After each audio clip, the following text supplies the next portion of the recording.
Bienvenue dans le thé des thérapeutes. Je suis Isabelle Vira, naturopathe de l'âme depuis 10 ans. Je vous accompagne lors de chaque épisode à travers des conversations inspirantes, des réflexions profondes et des conseils pratiques. Tout comme le thé qui infuse lentement, ce podcast vous offre le temps de vous immerger dans des discussions riches d'enseignements. Je partage aussi mes propres secrets de thérapeute. Chaque épisode est une invitation à explorer les profondeurs de votre corps, de votre âme et de vos émotions. Alors, bienvenue dans une nouvelle infusion d'inspiration. Nous portons tous en nous une capacité thérapeutique. Et dans ce podcast, nous chercherons à éveiller cette aptitude latente qui réside en nous. Alors je vous propose de vivre un voyage passionnant à travers chaque univers de mes invités thérapeutes. Aujourd'hui, je suis extrêmement honorée de partager un moment autour d'une tasse de thé avec notre invité exceptionnel, François Coupland. Bonjour François. Oui, bonjour Isabelle. Alors, vous avez un parcours qui m'impressionne et je ne me risque pas à vous présenter parce qu'il y a tellement de choses à dire. Je préfère, je vous invite donc à vous présenter brièvement et je pense que ça sera mieux comme ça, en tout cas. Ah bon, oui, moi je veux bien.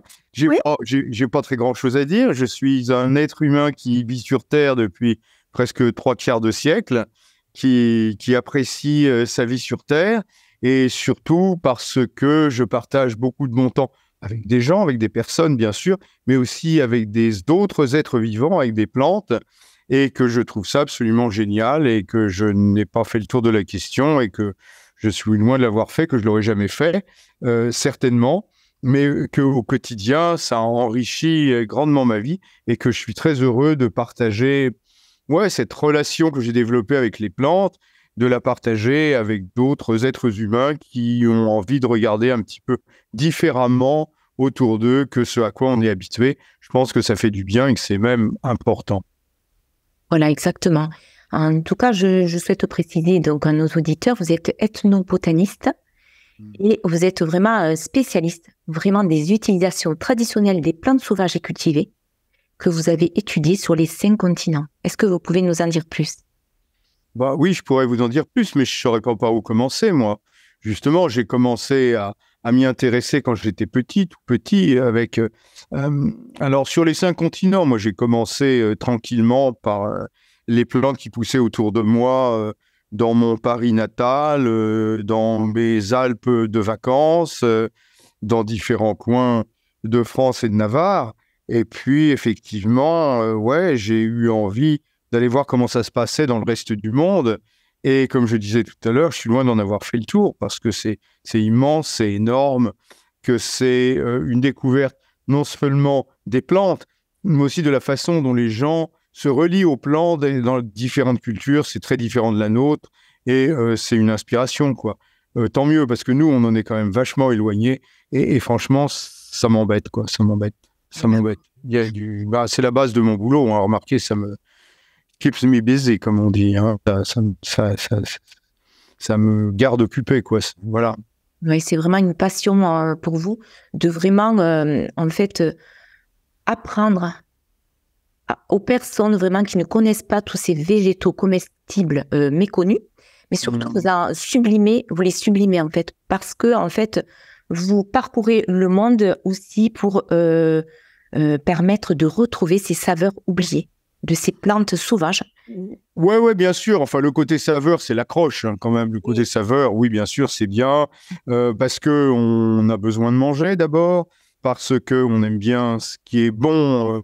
Mais ce qui est bon, c'est extrêmement culturel, donc il faut travailler là-dessus. Hein. Mais découvrir, comme vous dites, des tas de saveurs différentes, ça fait du bien, ça met du vivant dans sa vie, justement. C'est chouette, ça permet de travailler avec des restaurateurs aussi, parce que eux, c'est leur business, hein, c'est leur job, c'est souvent leur passion aussi. Donc vraiment, c'est bien. Mais c'est au-delà de la saveur et au-delà des utilisations, ce qui m'intéresse, c'est la présence, l'existence d'êtres vivants, différents de nous, avec lesquels on peut se relier. Et c'est ça qui me paraît absolument indispensable ce dont il me paraît indispensable de prendre conscience à l'heure actuelle, quoi. Faut arrêter de tourner un petit peu autour du pot. Je pense que ça ira mieux, on en a besoin quand même. Exactement. C'est vrai que la nature, on est tous en fait reliés à cette nature normalement, originellement, on va dire. Mais là, c'est vrai que de plus en plus, on se coupe dans notre société de cette nature. Mais je trouve que quand même, depuis quelques années, on se tourne de plus en plus vers la nature. Moi, je travaille. C'est vrai Isabelle, oui, bien sûr, sur le fond, oui. Mais tu vois, j'étais encore en train de me faire cette réflexion aujourd'hui, tout à l'heure.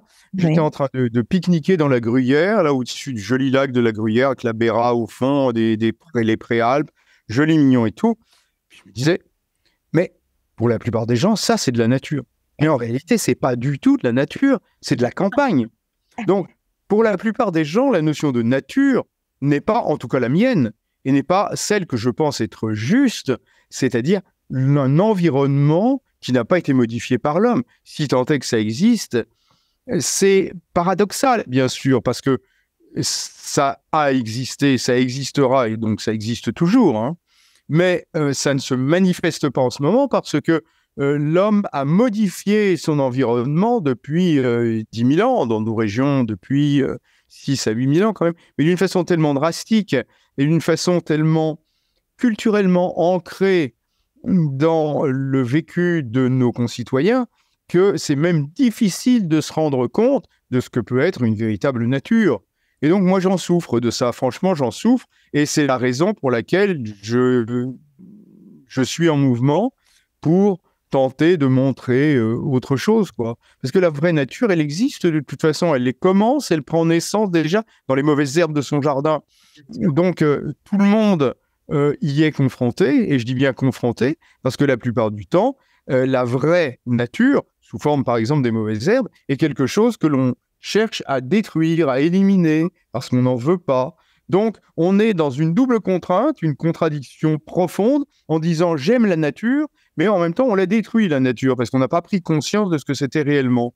Donc, c'est cette chose-là qui... je dirais qu'il est mon cheval de bataille, et là je peux employer le terme de bataille, parce que c'est vrai que j'ai quand même pas mal l'impression, dans beaucoup de cas, de me bagarrer pour faire prendre conscience de cette réalité, parce que je pense que c'est une réalité. C'est vrai, dans nos jardins, on pousse à tondre régulièrement. Mais ouais, mais ça commence effectivement, à partir du moment où on passe sa tondeuse. Alors, soyons clairs, on ne va pas se laisser envahir non plus forcément par tous les végétaux qui poussent bien plus vite qu'on ne saurait, je ne sais pas comment dire, mais s'en rendre compte même, à la limite, ça peut aller très vite. Mais c'est surtout l'excès. C'est surtout d'une part l'excès et d'autre part la mentalité avec laquelle on l'a fait. C'est une mentalité de haine, c'est une prise de pouvoir, c'est une incompréhension qui génère des émotions extrêmement négatives.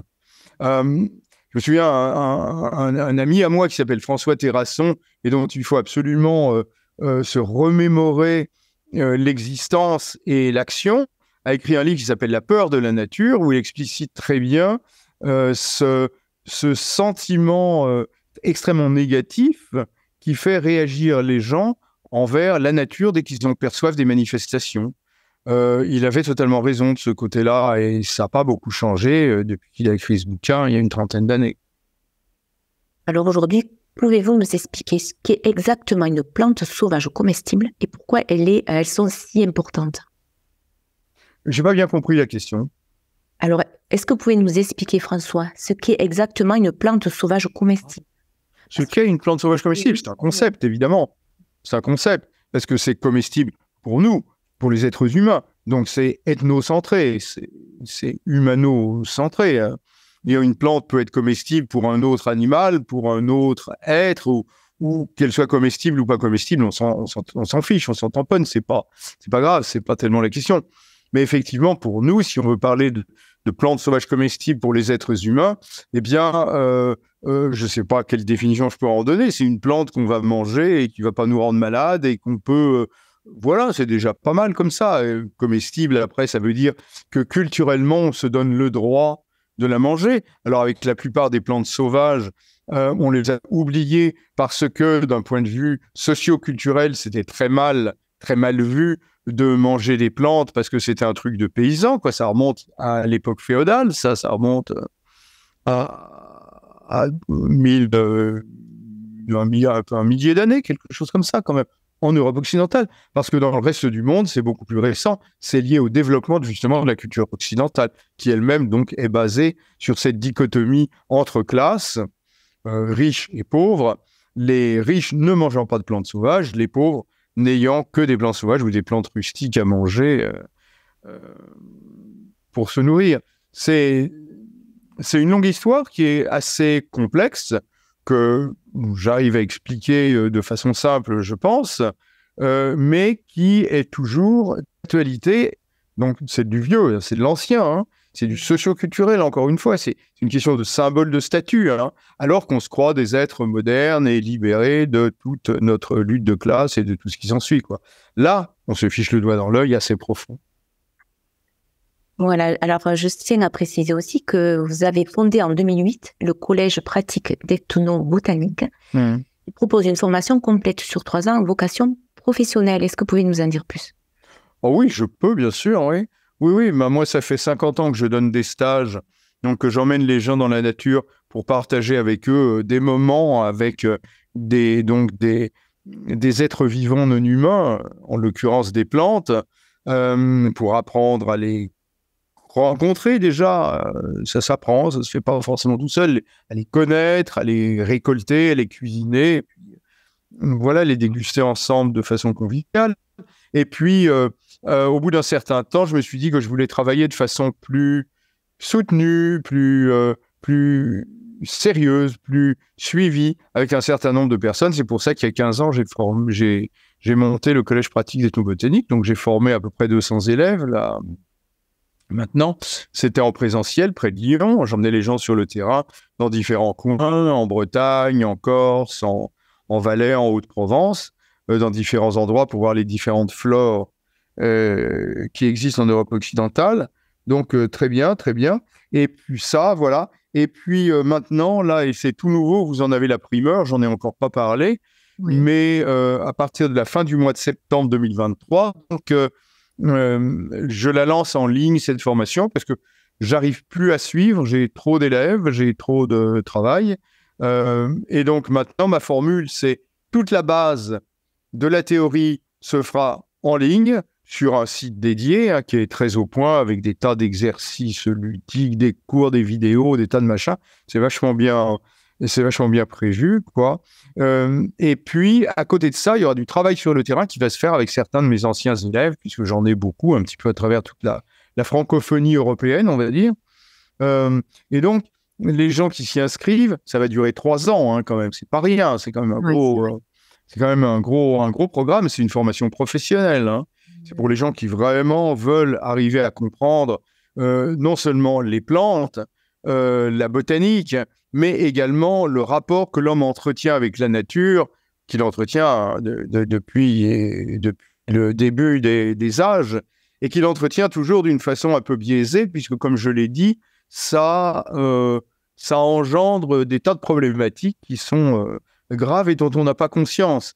Vous voyez, si à l'heure actuelle, il y a des tas de gens qui ont des tas de super idées pour changer le monde, la plupart du temps, ils ne vont pas assez loin et on se retrouve dans des systèmes néolithiques, c'est-à-dire des systèmes qui sont basés sur l'agriculture et en tout cas sur une vision agricole, donc une vision prédatrice, une vision dominatrice de la nature, sans avoir encore une fois bien défini ce que c'était que la nature, qui fait que, en fait, non seulement ça met un emplâtre sur une jambe de bois, mais en plus, c'est extrêmement risqué puisque on continue à développer la même conception du monde tout en le repeignant avec des couleurs nouvelles.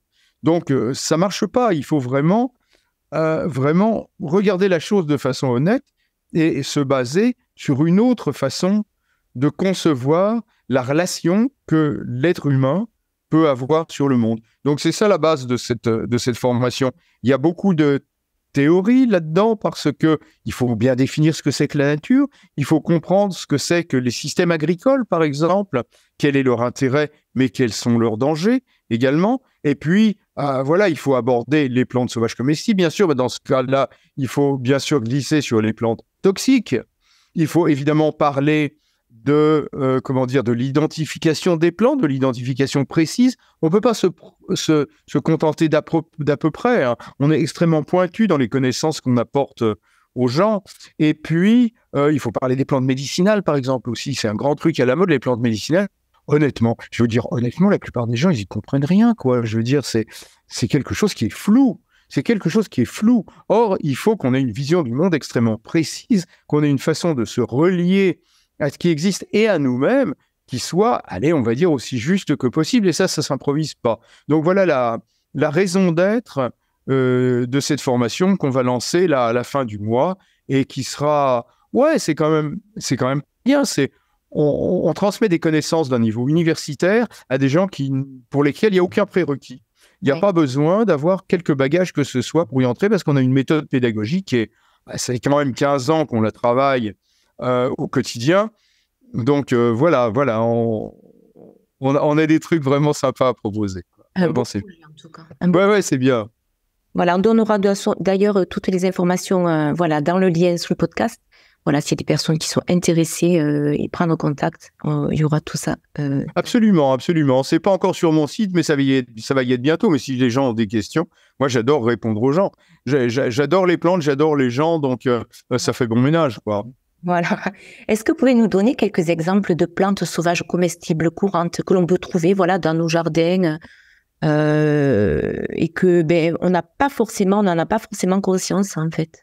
Ah ouais, bon, on commence par l'ortie. Enfin, voilà, l'ortie. Tout le monde connaît l'ortie. D'ailleurs, quand on dit les orties, c'est là où je dirais il faut être précis parce qu'il n'y a pas une ortie. En France, on a 5 espèces d'orties différentes. Ah oui. Donc, il faut savoir à laquelle on a affaire. C'est mieux. Dans le reste de l'Europe, il y en a encore d'autres, etc. Et elles ne sont pas toutes pareilles. Elles n'ont pas les mêmes propriétés exactement. Elles n'ont pas la même façon de s'utiliser. Elles ne viennent pas dans les mêmes environnements, machin comme ça. Donc voilà, c'est précis. Donc dire l'ortie, ça n'existe pas. De même, je pourrais vous parler du plantain. En fait, il y a plusieurs plantains. Il y a une quinzaine d'espèces de plantains, mais il y en a 3. Il y en a 3 grands plantains, plantain lancéolé, plantain moyen, qui sont courantes et puis qui sont franchement intéressantes pour notre propos, quoi. Qui sont des plantes à la fois à tropisme alimentaire et médicinal vraiment intéressant. On fait du pesto avec, par exemple, mais on s'en sert aussi quand on s'est fait piquer par des orties, justement, ou par une guêpe, ou des choses comme ça. Donc, voilà, quelques plantes qui sont très simples. Pardon ? Le pissenlit ? Oui, parlons du pissenlit, bien sûr. Il y en a tellement du pissenlit. C'est une plante qui est souvent qu'on néglige un petit peu parce que il est tellement courant. Et pourtant, moi, c'est une de mes plantes préférées. En plus, c'est une plante qui a des propriétés médicinales dont on peut profiter en même temps qu'on s'en nourrit. Elle a une action sur le foie, sur la vésicule biliaire. C'est un tonique amer par la même occasion. Je veux dire, ça fait du bien à l'ensemble de l'organisme. Ok, cool, quoi. Et puis, il y en a tellement, ce serait dommage de s'en priver. Et on peut l'utiliser toute l'année. Quand on dit, les pissenlits, il ne faut pas les récolter après que ça ait fleuri. Bon, c'est que les gens ont une vision un peu culturello-déformée, je trouve, personnellement, de la question. Moi, je mange à tous les stades. D'ailleurs, demain, je vais donner un cours avec des cuisiniers. On va certainement faire quelque chose de sympa avec des pissenlits, certainement. Ouais. Oui, c'est vrai. Et avec Marc Vera, donc, notamment, vous avez vous lui avez insufflé en fait cette attention auprès de ces plantes sauvages. Ou est-ce que c'est lui qui est venu à vous ou est-ce que c'est vous qui... Ouais, c'est lui qui est venu à moi. C'est sa femme qui lui a offert certains de mes livres, mon régal végétal, cuisine sauvage, des livres qui sont vraiment costauds pour les gens qui sont intéressés par les plantes. Et puis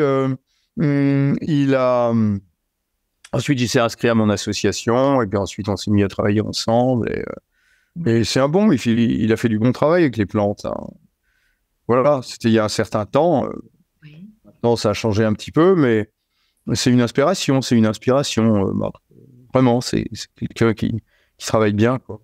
Qui aime la nature et vraiment... Oui, alors il aime la nature d'une façon un petit peu néolithique. Hein. Il est quand même... il se revendique un peu... d'ascendance paysanne, bon, ok, c'est très bien, je le comprends, hein, c'est par rapport, c'est un peu ambigu, hein, son discours il est ambigu quand même, moi je trouve, mais il a une véritable relation avec les plantes et on peut dire avec la nature d'une certaine façon quand même. Il connaît bien, il fait bien ça, il le ressent bien. C'est bien, ouais, c'est bien. Ok. Et aujourd'hui, comment on peut sensibiliser davantage les gens à l'importance des plantes sauvages comestibles? Moi, je crois. Aujourd'hui, si vous parlez voilà, comme vous parliez tout à l'heure de ces plantes de jardin que l'on trouve, voilà, sur nos pelouses, personne ne les regarde même pas. Et comment on peut particulièrement les sensibiliser davantage? Alors, je sais que vous savez, c'est la vertu de l'exemple, hein. C'est de la vertu de l'exemple. Si vous êtes sensibilisé à des plantes sauvages, vous allez inviter des amis, vous allez leur faire goûter, vous allez leur montrer déjà des plantes dans votre jardin avec une petite loupe pour leur montrer à quel point c'est beau le monde végétal, souvent un petit peu caché à nos yeux, certes, bien sûr, mais même quand même leur expliquer des trucs, leur dire attendez, je veux dire, sans les plantes, tu sais que sans les plantes, tu peux pas vivre. Quoi? Attends, ouais, je le sais, c'est intellectuel, mais concrètement, comment ça se passe? Je veux dire, avec la lumière du soleil et l'eau qui est pompée dans le sol, et donc avec le gaz carbonique via la lumière, et, gaz carbonique et eau plus via la lumière, ça donne du sucre. C'est un truc fabuleux. Le sucre, c'est la base de la vie, quoi. C'est la base de la vie. C'est à partir de ça qu'on fabrique tout le reste, et ce sont les plantes qui font ça. Nous, les animaux, on est des consommateurs, hein. On est des hétérotrophes, comme on dit. C'est-à-dire, on doit se nourrir. On ne peut pas se nourrir directement. On doit se nourrir de choses qui ont déjà été transformées, tandis que les plantes, elles sont autotrophes, elles se nourrissent par elles-mêmes. Dire, voilà, de gaz carbonique, d'eau et de lumière solaire, c'est quand même fabuleux, c'est un truc, c'est une légende, c'est une histoire, c'est quelque chose qui est absolument merveilleux, qui ne peut être qu'une source de réflexion à l'infini. Et donc, expliquer ça aux gens, ça leur permet de voir leur pelouse de façon un petit peu différente, déjà. Surtout quand, en plus, vous allez leur cueillir avec eux, du plantain dans la pelouse ou chez eux, pourquoi pas, ma foi, hein, et puis leur préparer un pesto de plantain que vous allez manger sur des petits canapés, et que les gars, ils vont goûter cette saveur de champignons extraordinaire, ce crémeux et tout, ce truc ça, qui va les emmener dans un voyage culinaire qu'ils n'ont jamais entrepris jusqu'à présent. Ça va pas les laisser indifférents, hein. Si vous retravaillez un petit peu comme ça, enfoncez un petit peu le clou, si j'ose dire, ça va changer leur façon de se relier au monde, hein, c'est sûr, hein. C'est le meilleur exemple. Au fil des épisodes, je recueille dans un livret les secrets des thérapeutes que je reçois. Il est mis à jour de semaine en semaine pour vous offrir encore plus d'inspiration et de ressources. Vous avez le lien dans la description pour le télécharger. Et est-ce qu'aujourd'hui, vous avez des anecdotes personnelles sur la récolte de plantes sauvages comestibles?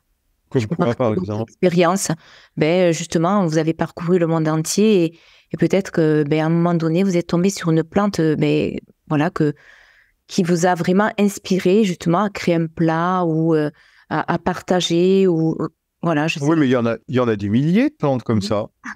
Il y en a des milliers, même sans aller plus loin qu'ici. Je sais pas, le mélilo, par exemple, quand on fait sécher le mélilo et que ça dégage cette odeur de coumarine qui évoque un petit peu la vanille, et qu'ensuite je fais des sablés de mélilo avec une ganache à l'absinthe dessus, je veux dire, on n'a pas besoin d'aller à l'autre bout du monde pour faire un voyage initiatique, là, hein, franchement.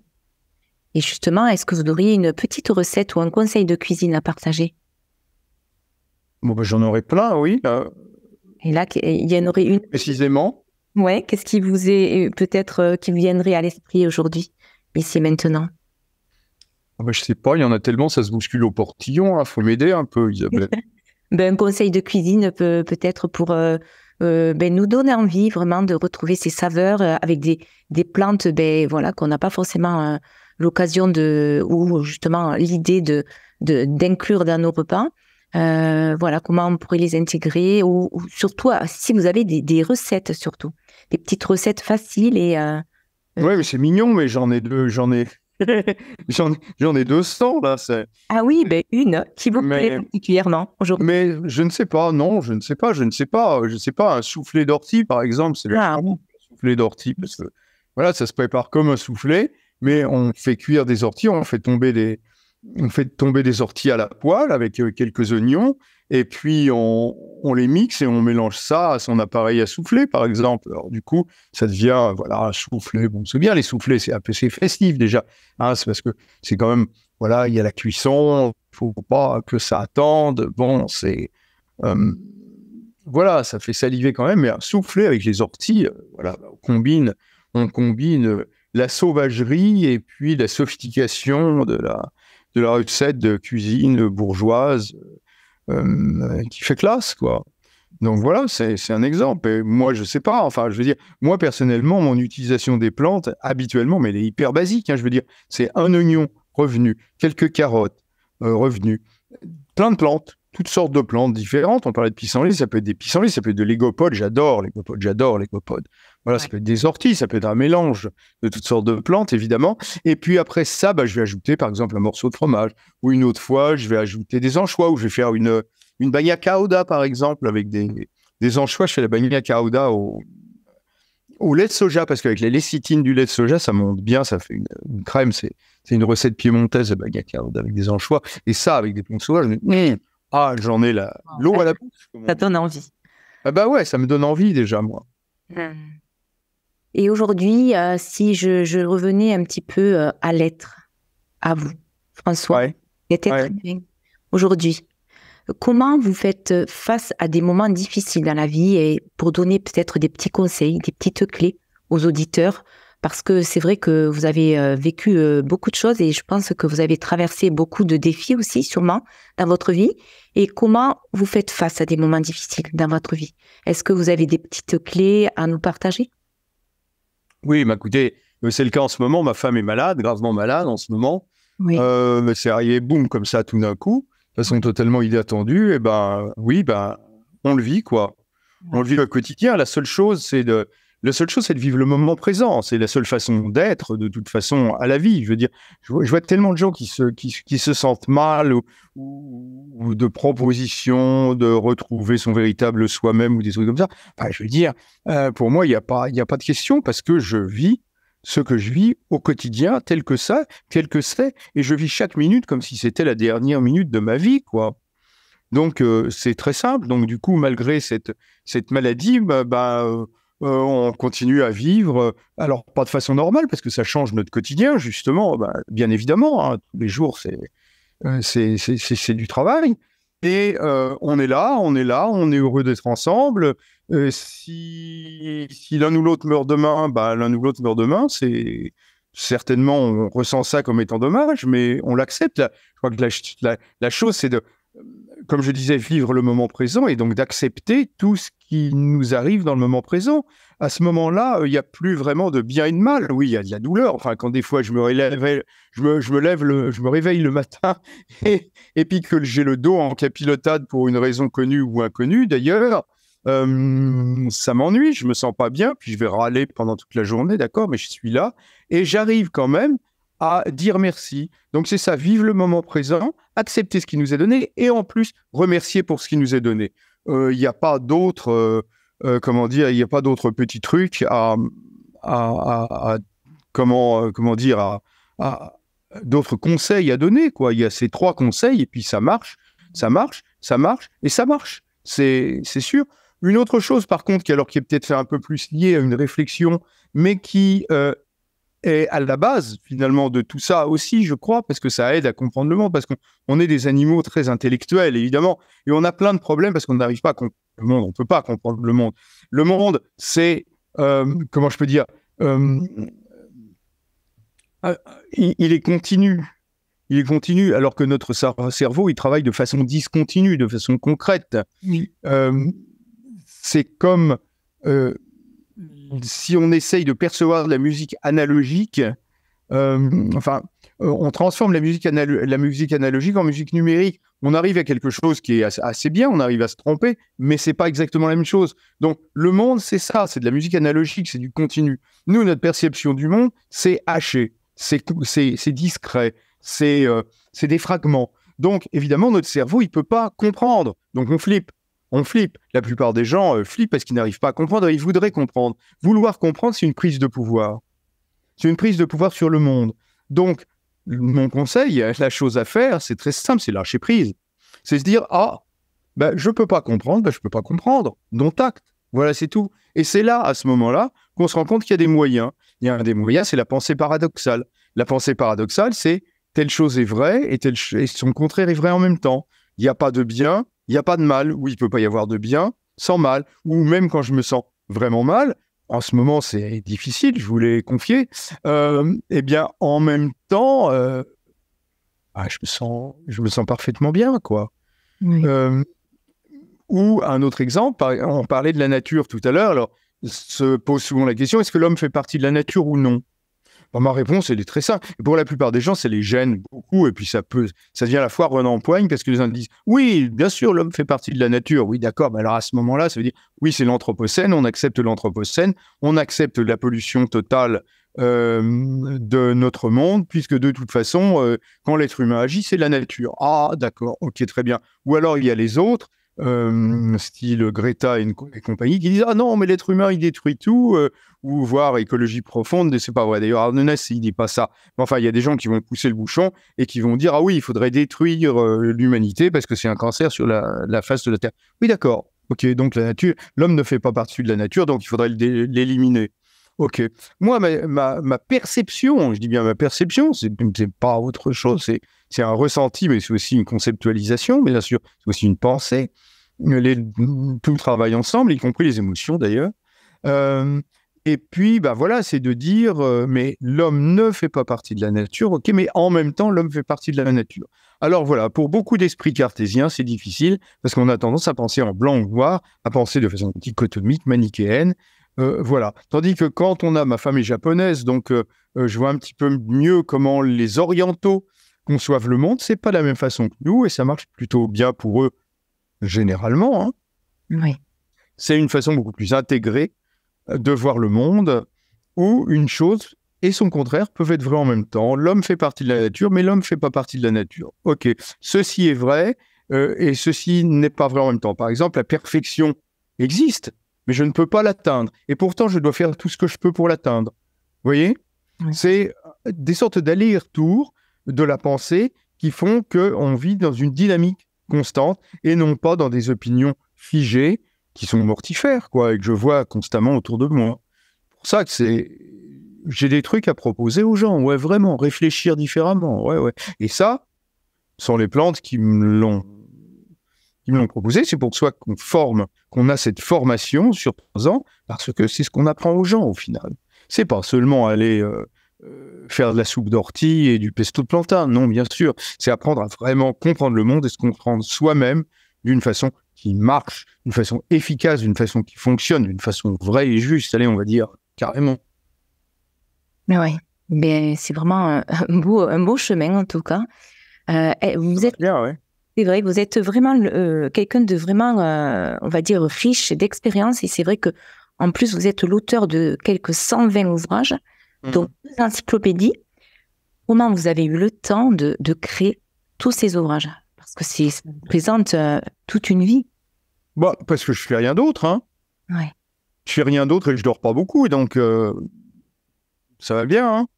Ouais. Dès qu'on aura fini, là, je vais aller enregistrer une vidéo pour justement cette formation. Après, je vais donner un cours à des cuisiniers, etc., machin. Je fais que ça et j'aime ça, quoi. Il n'y a pas tellement d'autres choses à faire, hein, je trouve.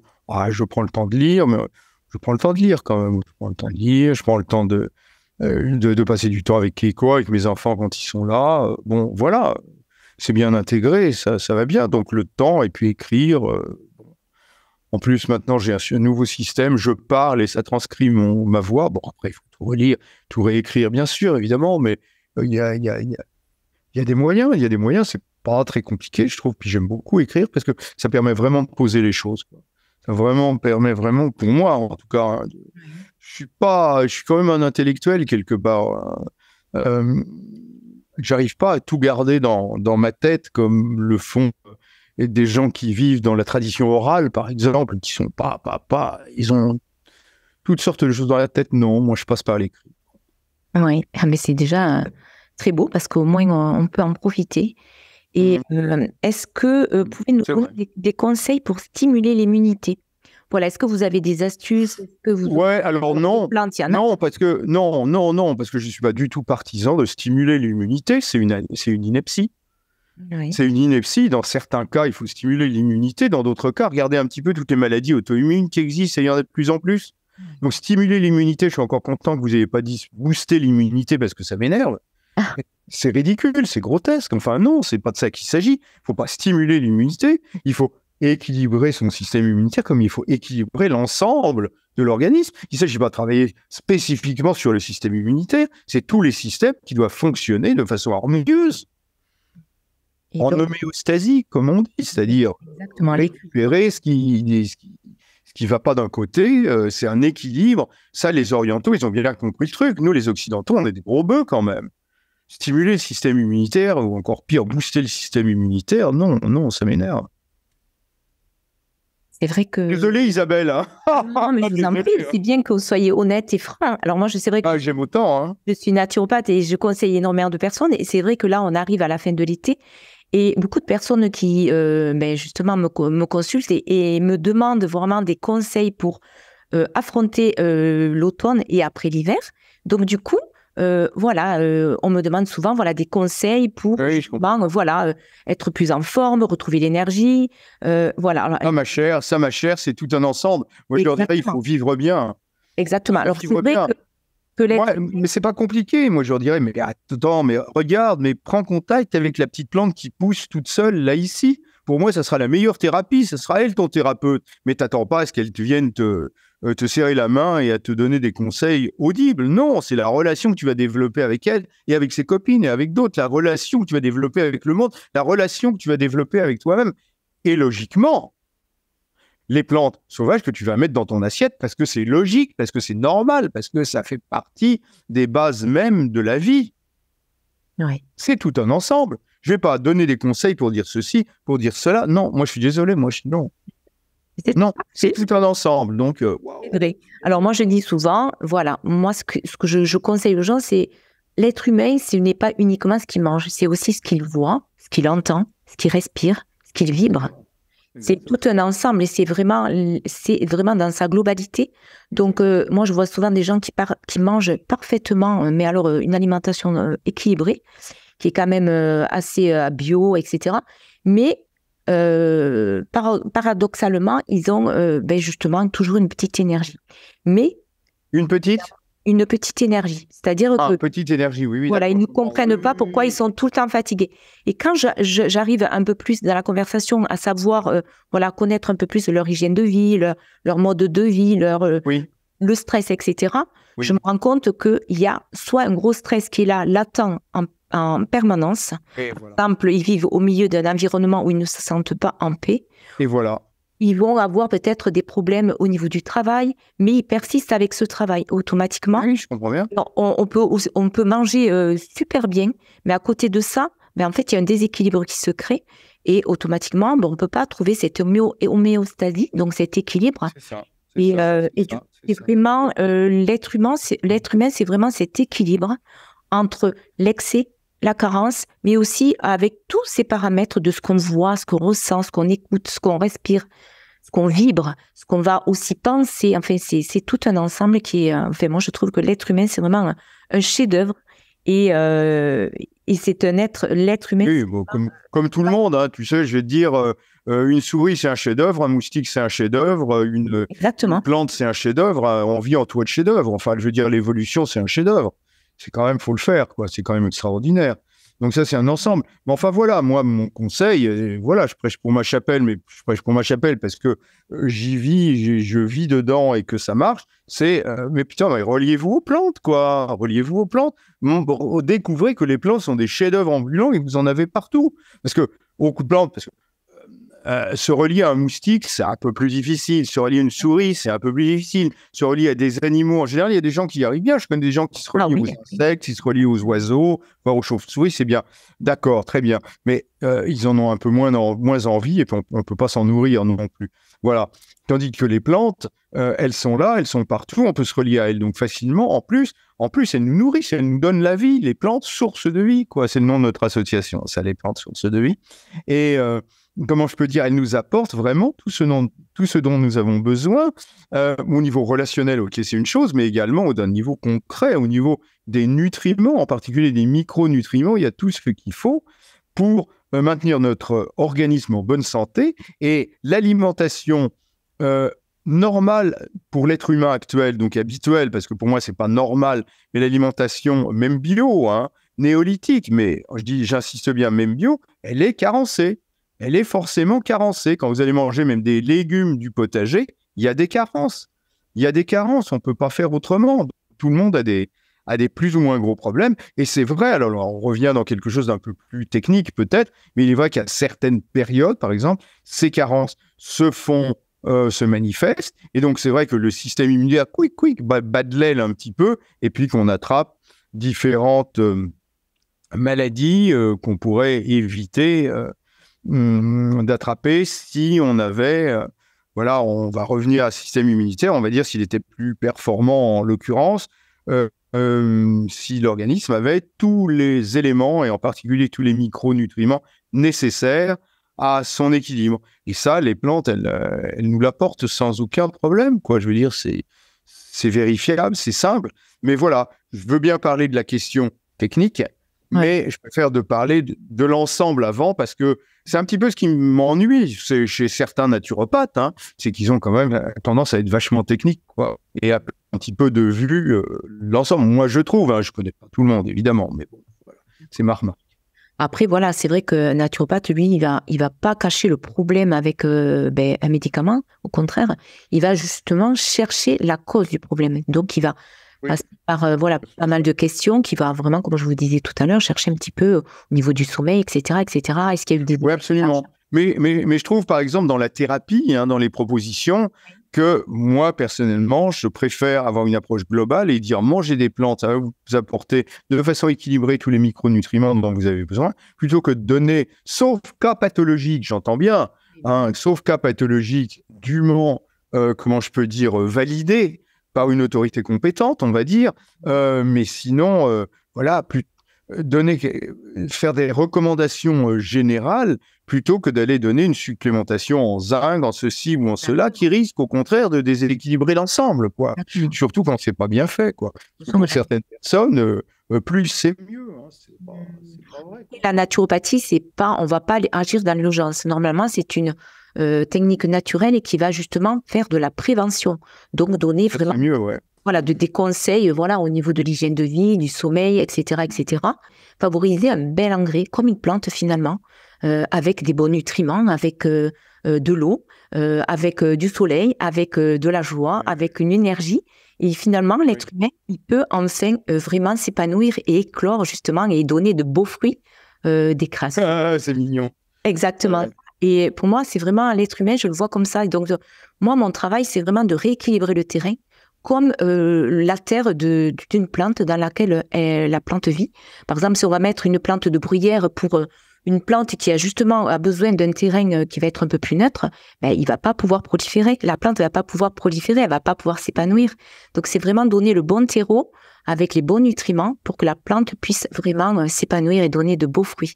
Voilà, donc en tout cas, c'est vraiment ce qui me fait... Ouais, c'est un peu néolithique comme analogie, mais en tout cas, je la comprends. Voilà. Pouvez-vous nous partager un moment de votre vie qui a eu un impact profond sur votre chemin?